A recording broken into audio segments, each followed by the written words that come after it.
One, two, three, two, three.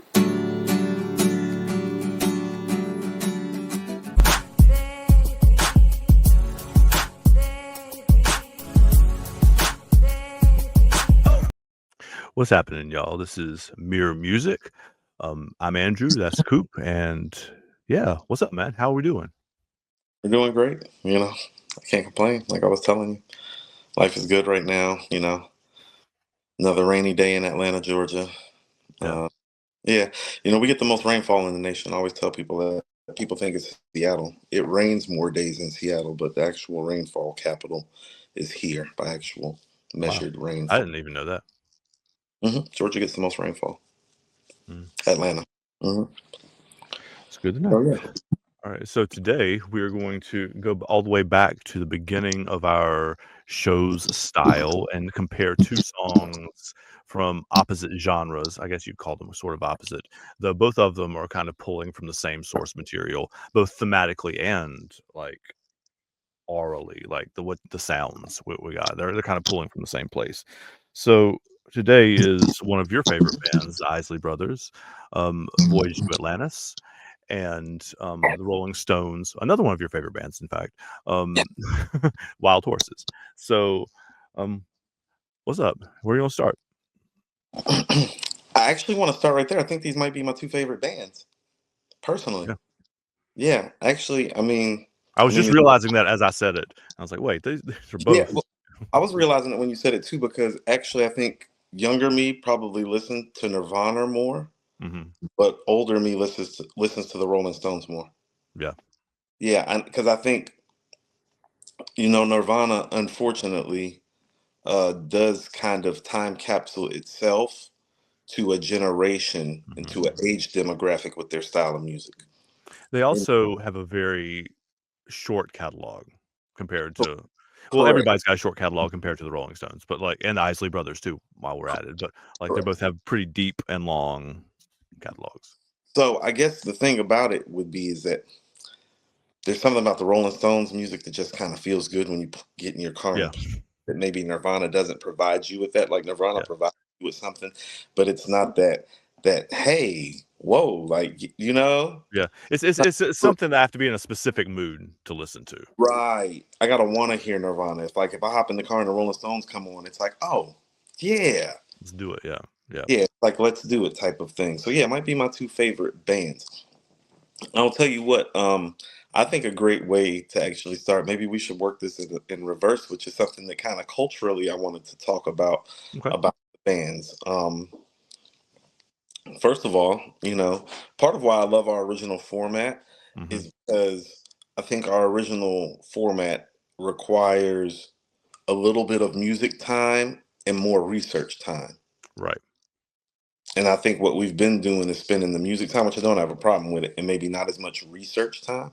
right. And so, what I really did was that I actually tried to find out what these songs were about. Okay. And almost immediately was able to find information Right. on what Wild Horses is about. Okay. And in contrast, couldn't find any information about Voyage to Atlantis and what it meant coming from the writer's perspective. Right. And so I do find that to be a cultural thing Sure, I where mean, some of it is that, and some of it is, like, there are a lot more people that are gonna interview Mick Jagger about what he's writing about, like, that's than Ronald Isley. correct. Right, Um, and not putting the Isley brothers on the Rolling Stones level on a worldwide stage. right. But in terms of cultural relevance to music in America, there's culture should be as culturally relevant as any band that's ever come out of the United States. Yep. And about that, because I mean, some of their stuff like Shout and Mhm. like it's bigger than black music with some of their records. Yep. So I did find it to be a cultural thing that I couldn't find anything on this record that was made in 1974 Mhm.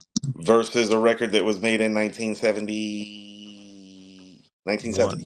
Yeah, 70 or 71. This 70. was in the same Wild Horses was on Sticky Fingers, which is the same, um, like, album cycle we just talked about, the What's Going On and Correct. Blue and Tap. It was in the Sticky Fingers was another album that came out in that year, which is Right. So I did find that to be kind of striking to me. A couple of other interesting things that I found. Um, how long the Isley brothers have been around and been a thing. When the Isley brothers toured in Europe in 1964, I want you to understand this is a black band touring in Europe in 19. A very young man by the name of Elton John was their pianist and chord and keys player while wow. they were in Europe in 1964. Elton John played for the Isleys. Yeah. There's so much, like, I didn't know about this until recently, but like there's so much crossover between the black American artists of the 50s and 60s and the European, especially British artists of I mean, Clapton and Zeppelin and all of them were not ripping off, they were electrifying the blues sound of Robert Johnson and all of them.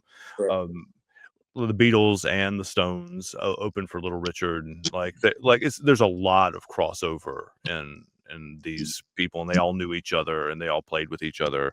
The first show that Hendrix played in the UK, Mick Jagger and John Lennon, like all of the Beatles were there, and all the Stones were there, and the Clapton, like all of the guys were there for that. So it's a huge crossover. Hendrix played Sgt. Pepper like 2 days after it came out, like the song. Live on that day. So yeah, we think of them, or I always thought about them as a younger person, thought of them as like separate worlds, but they're not at all.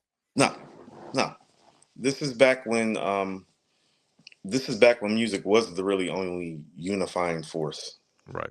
in the United States. So the crossover between the black and the white artists has actually become more it actually has more of a disparity to it now than it did then, truthfully. Yeah, then it was just, can you play? Okay, good. Come on. Like, right. And this white boy sing and dance? It's like, oh, it can. Cool. Get your ass here. Yeah. That's what mattered. That music is beautiful in the sense like sports, because of the inabsorbent amount of money it has garnered, is supposed to be a meritocracy, not so much anymore. But music's always been a meritocracy. It's like, oh no, the best motherfucker gonna get their shot. Yep. Yeah. It's like, no. You go see Jimi Hendrix with a guitar. They knew what they was hearing. It's like, no. Yeah. It's not a regular. It's a special dude. Not a regular guy. It don't matter if he's black or white. That motherfucker play. Yeah. Another interesting thing I found out is that, much like you, I thought that Mick Jagger probably wrote the song. The song actually originated from Keith Richards. That's also not surprising. It's not surprising. Did Keith Richards write the lyrics too? No, Mick wrote the lyrics. Keith wrote the hook. Like the most singer-songwriter people who like come from just like acoustic guitar singing or from a lyrical perspective are going to play pretty straightforward in the same key chords, like the 3 or 4 that we've talked about 100 times, the 4-chord songs. This one doesn't sound complicated, but it's a little more complex than that, which to me indicates that a guitarist was the one who did it and not a lyricist necessarily. Correct. And you would be spot on about that. And this is what Keith Richards actually said about the chords, because you'd be spot on about that too. He said it was like I was playing 12 chords, but I only used 6 strings. That's what he said. Yeah, that sounds right. Which sounds about right, like when you hear it. And so the song starts off with, and you're right, with him playing the guitar, and he came up with the chorus, which is about him actually having to leave his wife and newborn child at the time. And Mick came in and wrote the verses after he heard the chorus, and Keith likened the song very much to how they wrote "Start Me Up." Okay, which was later, actually. Yeah, when he's referencing it back, he's referencing that other track. It's like, we kind of wrote "Start Me Up" that way too. Yeah, when you go back and listen to "Start Me Up" and how it starts off with the guitar, you're like, oh, yeah. They're two of those, and really Satisfaction, Jumpin' Jack Flash are the ones that. Oh, you want to know? You recognize the riff immediately in like 2 seconds. It might have been Satisfaction. He might have been talking about Satisfaction. Yeah, but this is what but this is what was so striking to me. It's like, look how much information I just gave you about the song. Yeah. Yeah, it's like the information was just there in front of you, like right there. And I say this, and this is why it struck me culturally. I told you this when I researched my family's history on my mother's side. I was able to trace my family back to 1833 in Charleston, South Carolina, Mhm. um, right off the Cooper River. Right. Tracks. Correct. Tracks. Right. So I can't get anything after that. Now, in Charleston, South Carolina, is one of the founding 20 families, which is the Durant family. Mhm. The Durant family, it's where Kevin Durant's family comes Right. from too. I told you we're like 7 cousins removed from each other, but Yeah. but my grandfather's grandfather Okay. married a white woman named Sally Durant in 1865. Okay, Okay. like literally right after the Civil War ended. Mhm. Because of that, oh, I was able to trace the Durant family back, Way back. like literally Yeah. back to the 1300s with ease. Yeah. Yeah. Now I can't get my black ass family past 1833, Right. but that one piece of white that I got in my family, I could go Go all literally the way back to England or wherever. Sure. England by way of France originally, As we say, Durant's a French. Yeah. but spent some time in England and actually has some nobility and like all that, which is a whole nother conversation. Yeah. But I say that to say that's why it struck me, because for somebody that's researched information, it always seems that when you're looking for information from your side, it does appear to be more available than from my side. It And what is. do you say to that before we kind of just, yeah. As you're telling the truth, obviously. Like it's the records were passed down in a way that were kept from Europe more. And not that there weren't records in the Caribbean and in Africa and other places too, but they were not passed down in the same kind of way and recorded the same way. And the people who would have been in charge of doing them um, in the United States, the white people, would have not put as much emphasis on keeping the records from. Right.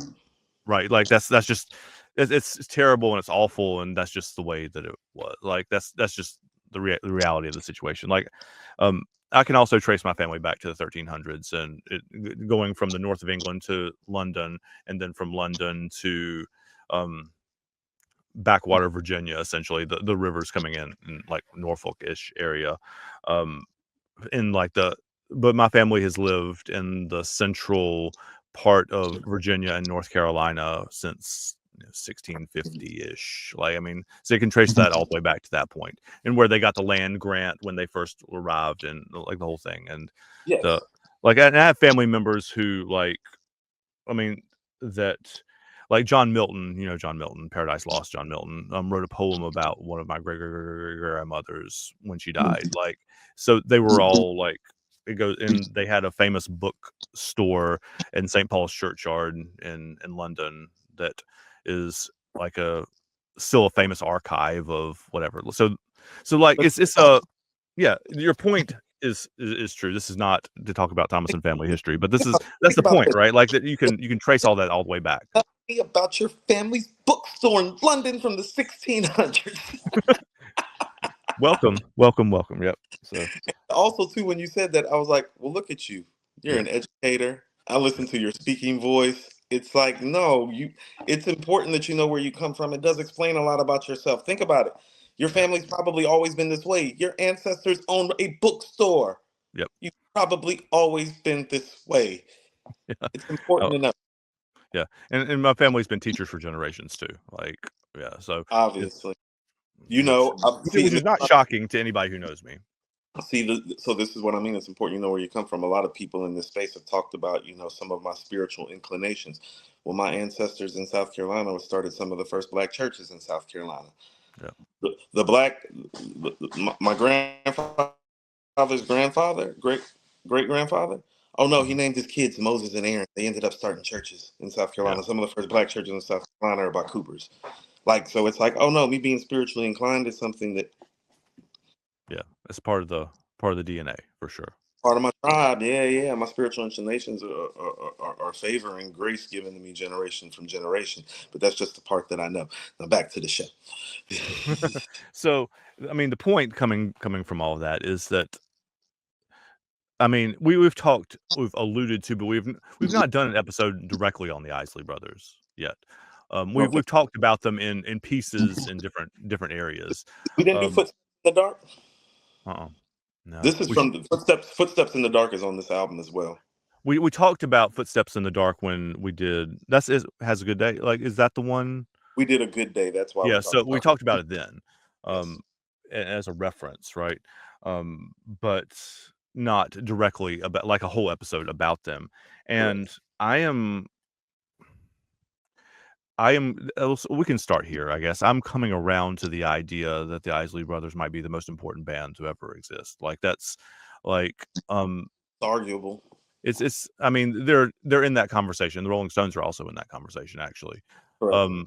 But the differentiation, I don't know, I thought about this for a while this morning because, I mean, you could argue the differentiation is that the Isley Brothers have had the long, soul music R&B career, but also they also have a secondary career as a sample. They're pulling samples. People pull samples from them for the hip hop community too. So like it's another like a generation of things. So here's going to be the fun part of the show. It's all about how you want to measure influence. You That's see, right. what happens with the Rolling Stones is that their music is timeless. I do find it of all, Yeah. which they, for me personally, from what I've heard, from what I've learned from you, I find the Rolling Stones music on the popular culture music side to be the most timeless. Hmm. Maybe not the best all the time, because some of the best stuff I believe is written and when you have John Lennon and Paul McCartney in one band. Yeah. Right. And George Right. Harrison. Yeah, sure. Like And George that's Harrison. But like you can argue, we've had this conversation before, this is a right, sidebar, but you could argue that's 3 of the top 25 songwriters that have ever lived in the same band. Like that's right. And two of those guys are probably on most people's top 10 list. yeah, So I agree. right. So I don't know if their music is always the best, but I do find their music to be more timeless even than the Mhm. Beatles music, because I do feel the Beatles music is rooted in some lyrical structure that Yeah. lets you know what time period they existed in. Yeah. You know? The Stones were not as great album makers either to me. Like, No, that's what I mean about the music being timeless. I didn't say the albums, yeah. but like when they hit and it stays, and that's why they have stayed so long. The Isley brothers have stayed for the same reasons, but they've also stayed for different reasons, i.e., via black music, via the sample. Mhm. I do not know if I could tell you in clear conscience that the Isley brothers are the most influential band in history without the use of the sample, which is Right. why hip hop is so important, because in a lot of ways, hip hop and R&B in the 90s is what made the Isleys relevant and then Mhm. timeless again. It was Right. already timeless to a generation of black people, like my aunt, my mother's generation. It was already Right. timeless to them. Maybe not so much to all of us, but them stepping into our world via the sample, and then, and I hate to say it because he's the one that deserves the credit for it, R.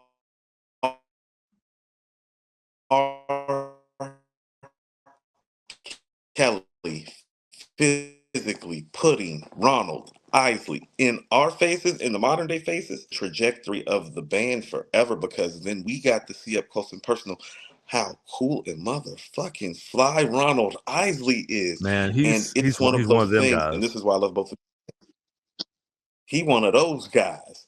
That's a fucking front man that's ever been. You know what I'm saying? Yeah. He Yeah. he's one of those guys that step on stage, you're like, this motherfucker got it. Like that, Mhm. like the front man is who the other guys want to be, but don't want to admit. Oh, he's that dude. Yeah. He's that dude when he steps out.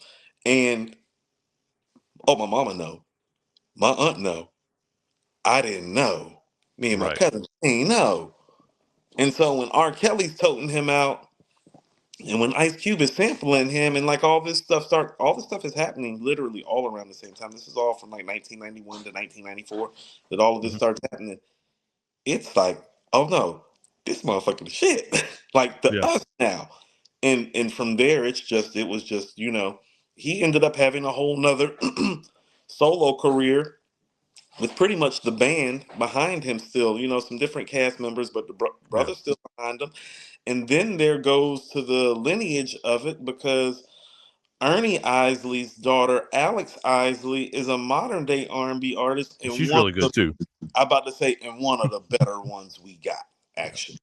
Yeah. Yeah, like I don't want to categorize it, but no, she's one of the better R&B artists of this era in soul. Very, very good. She has a new album too. Like it's really, really good. Yeah, her song Wait by Alex Isley, that's one of my favorite like joints like that I've heard in the last 10, 15 years. So when you combine all of those things and then you go back and actually like listen to their songs and their catalogs, because kind of like the Rolling Stones wasn't the best album makers, Right. but their songs. And Hmm. when they hit with their songs, oh yeah. Yeah. They got Yeah. a catalog, dog, like a Rolling Stones catalog, where it's like, no, Oh it's yeah. long, it's lengthy, and it's got songs on there that you're familiar with that you didn't even realize you were familiar with. Yeah, that was when we first talked about the Isley Brothers, I don't know, 2 years ago or whatever it was, um, when they came into an episode, and I was like, because you said something like they were the most important American band of all time, or one of the most important ones. I was like, "Really? Are you sure?" And then I went back and listened. I was like, "No, actually, yeah. Actually, yeah. Oh, wait, that's them, and that's them, and that's them? Yeah." Like, yeah, yeah. I mean, like they like like they're an Animal House. They're in, like, I mean, they play, like okay, so, yeah, sure. so people need to understand this. They were around when Little Richard was the man. Mhm. They were around when Stevie became the man. They were around for Marvin Gaye. Like they've been like every Yeah. time. Oh no. Any guy that done, or group or band that done say they ain't had it. No. The Isleys have been there the entirety of the time. They like Moses out here or something. No. They've been walking around the wilderness of the entertainment world for the last 40 years, mostly unnoticed and unchecked. It's awesome. If you don't know, you just don't know, but you should. And it's not Yeah. like they're not like a multi-platinum band. Like this album that this record is on is double platinum, so it's not like they haven't moved millions of Right. units. Yeah, so it's not no little group. Yeah, these guys the deal. I think sometimes because of the ensemble cast that Earth, Wind, and Fire had, Mhm. that they take some of that title as maybe greatest quote unquote black band, but it's the Yeah. Isleys. Yeah. It's the, I mean, love Earth, Wind, and Fire too, but, like, yeah. it's the Isleys. It's the length of time for me, like, the amount of I mean, the songs are great too, obviously, but, like And it's your lead singer. They have the better. They have the better singer, and he's the bigger star.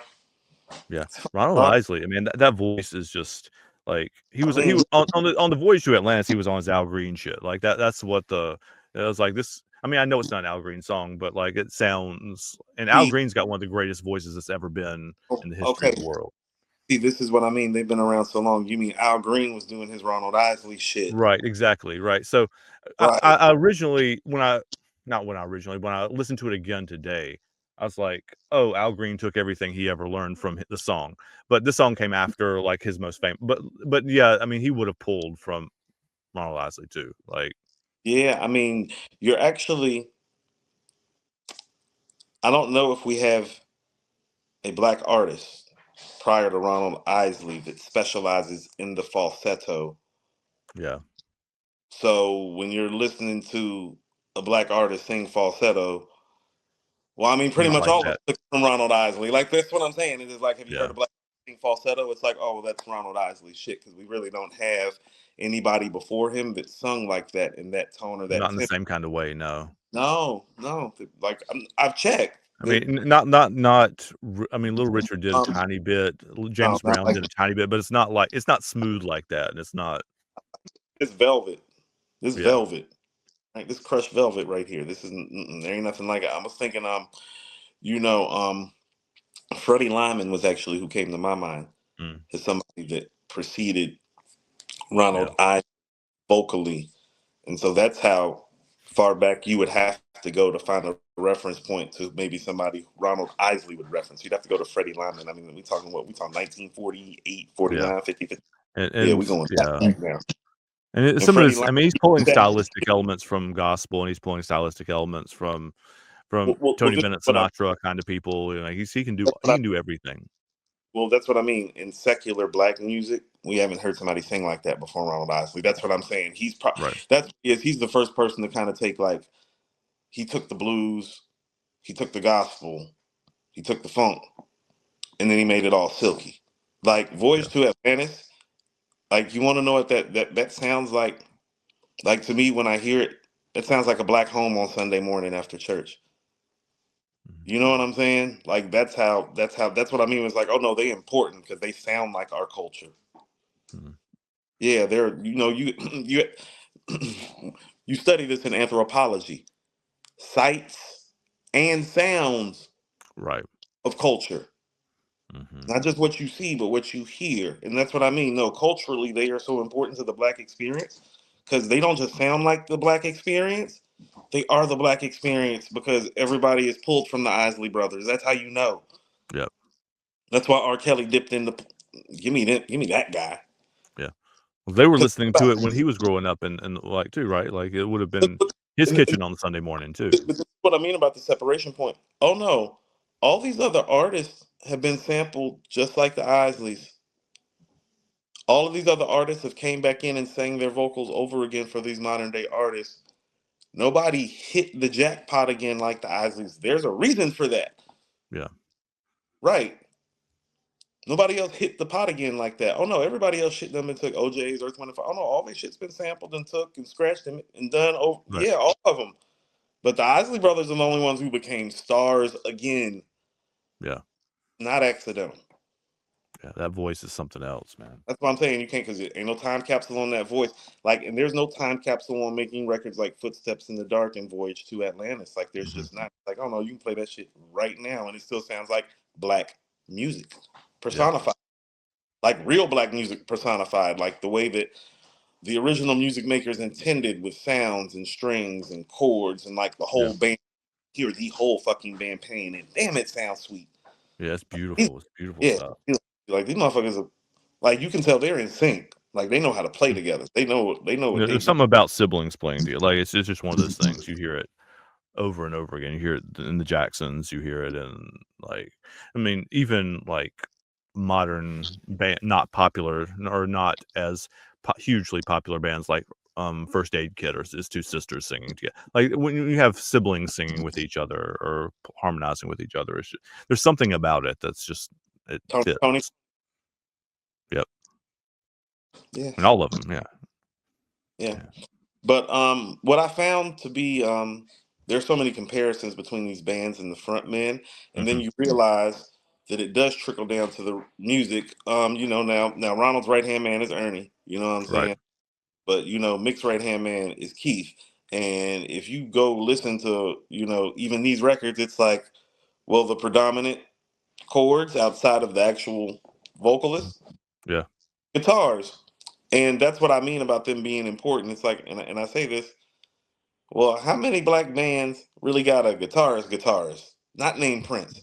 I was gonna say Prince and the Revolution is the only one, the only obvious one. I mean, Correct. others have guitarists, but it's No, not no, no. like the thing. Where you have like a guitarist and he part of the thing, where it's like you go listen to all the songs and they got guitars in them. And this is what I mean Not in about them. that style of music anyway, no. This is what I mean about it being special. Prince got soulful shit, but it's not when he's playing the guitar. It's when he's playing the piano. Right. This soulful with a guitar playing. Do you know how hard that is to do? In that style, yeah, man. Like, it is, yeah. Yeah.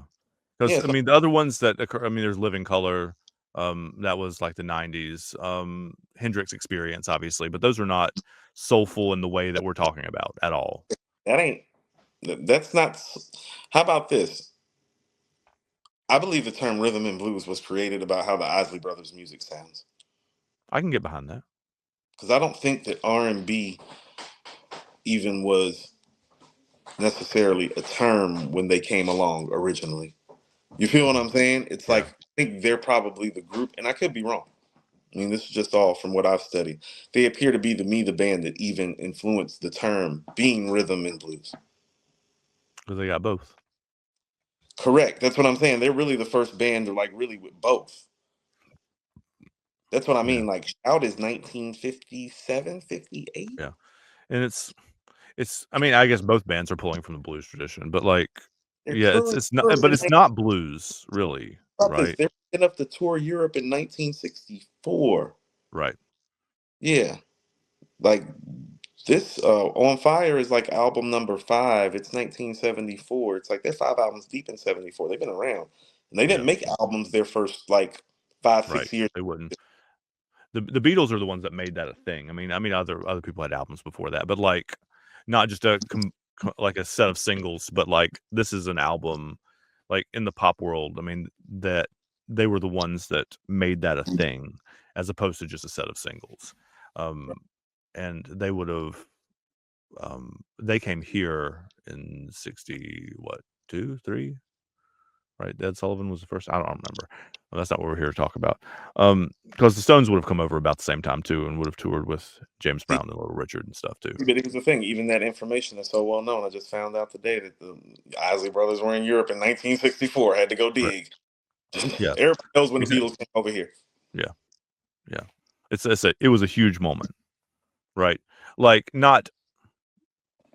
It was a huge moment in the way that everybody knows about it, right? Because people know they came over here because they were on Ed Sullivan, right? Like they were on like the Tonight Show, essentially, right? And that's why it became a cultural phenomenon because of that.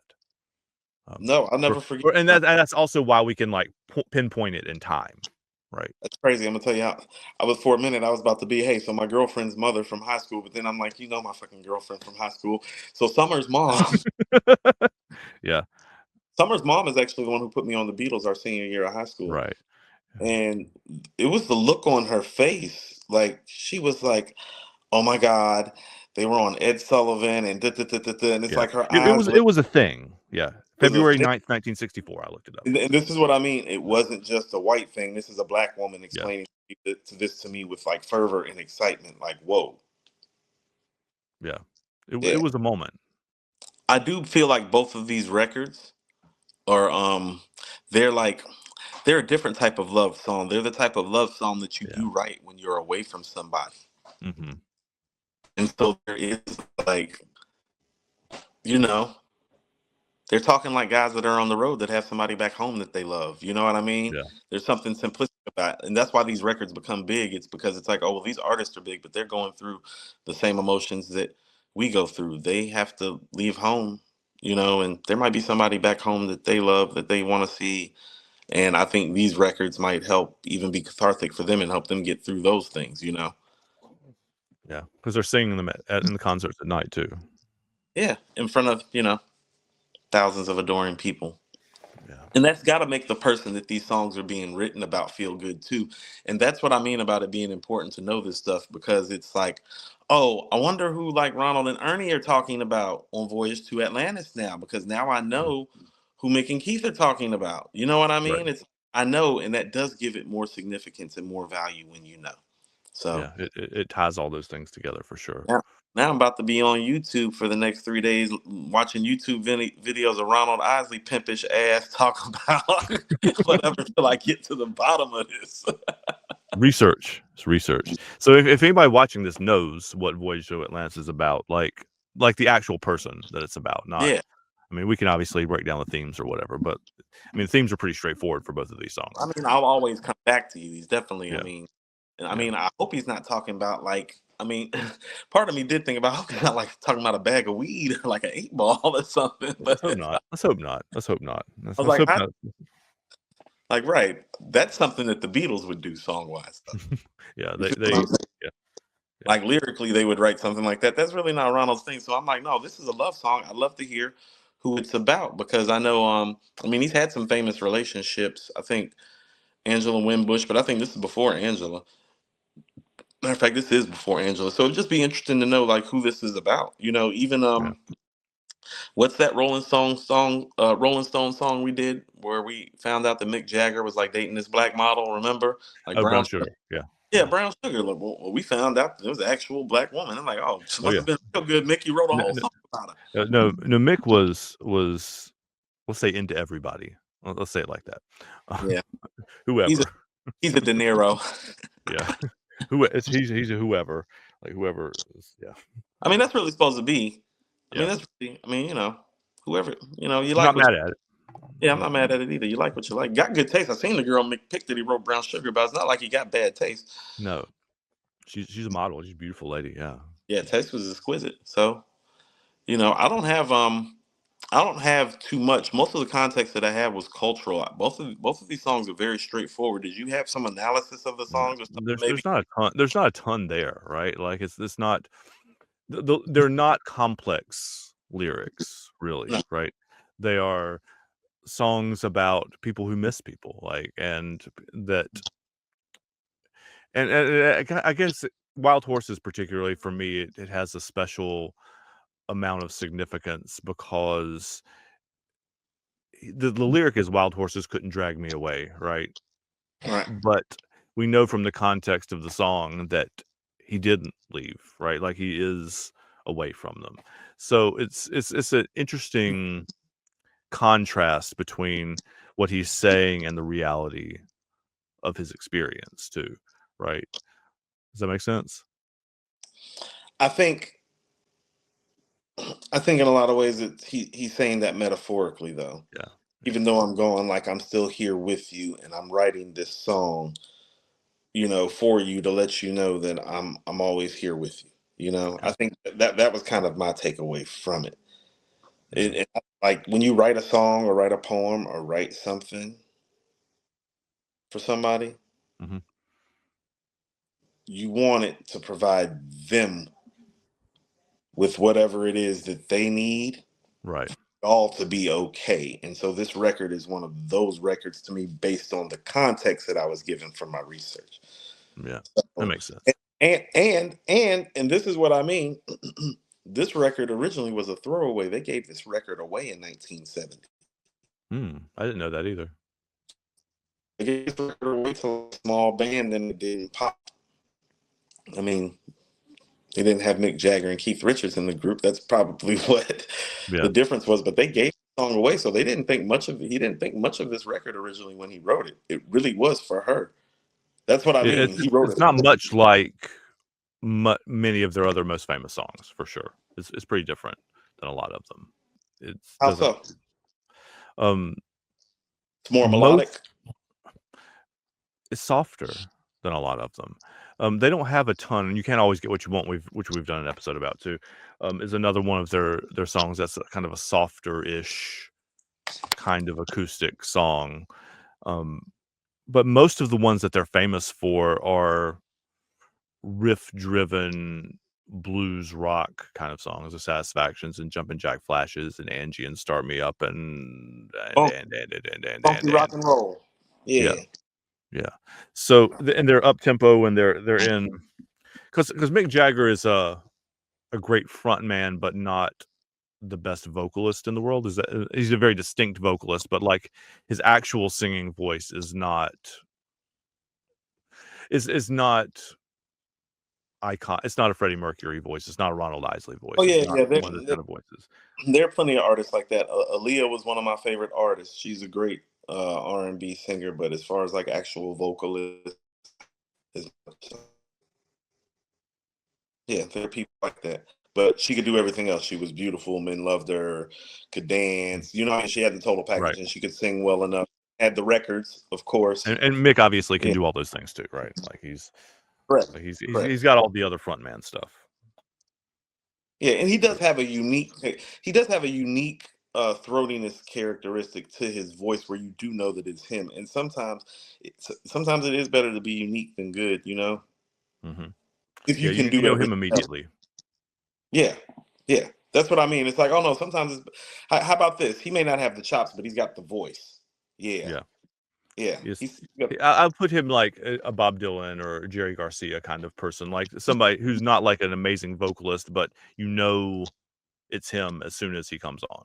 I think he's vocally better than both of those guys, but I do He understand. is, but yeah, it's that kind of thing. Yeah, yeah. Like you said, no Freddie Mercury or No, Mariah Carey's walking through the door, but yeah. Okay. I guess we're done. Well, no, I Yeah, was actually thinking it was kind of cool to go back and kind of like do an old school style yeah. one. Like you said, we didn't have much left of that lineup, so I figured this is the one, and we can kind of get back to doing some of the other stuff. I know you got some albums coming up that have come out that you want us to review. Yeah. And one of the reasons I think it's important to keep doing this kind of show too is that this is the one that nobody else is doing or nobody else can do or nobody else will, right? I mean, people can do album reviews, people can do Grammy breakdowns, or people can they aren't really, but they can, like other people can do that. And we're the ones. I don't want to be like we're the only ones who can. We're not, but like we're it's a different kind of relationship and a different kind of perspective that allows us to do this. Yeah. And that's why I still think it's good for us to pop up and do some of these. We might need to create like a new list for us to Yeah, like. I was trying to think of some other ones this morning, but then you said that you want to do this one, so I was like, we'll just keep it with this. Isley Brothers and Rolling Stones. It's a rainy day in Georgia. I'm off. Yeah, You're pretty much done with school. yeah, I think this is a good way to kind of start off our summer run. yeah. Yeah. It's a calm thing. Yeah, Yeah. And we have been doing a lot of different stuff lately. I think it's good for our viewing audience to see like how versatile we've become with this podcast, with our ability to provide like context about a multitude of hmm music groups, singers, albums, with different perspectives and context that we provide from the formats that hmm we have set up. Yeah. And one of the things that I've noticed, particularly this year, um, is that in previous years, the albums that I've picked as album of the year, the ones that I've liked the best, Boy Genius, Hooray for the Riff Raff, etc., Bonnie Light Horseman, those are very much in line with what I would have listened to when I was 15 or 16 or 20 or whatever. They're that kind of style that I would have appreciated even then. And the two or three that are my favorites this year are not at all that.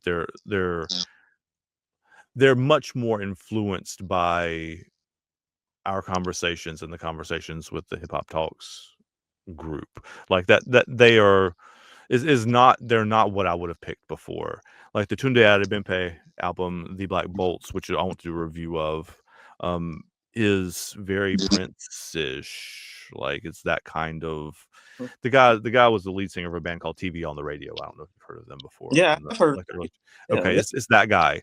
Um, and but the albums like it's one I, t- I tend to say that like the albums that I know are really good for me are the ones that I listen to for a while and then like leave for a little bit and then I want to come back to them, right? Mm, That's one of those because there's plenty of them this year that I've listened to and been like, oh, that's pretty good, but I've not had the urge to like listen again.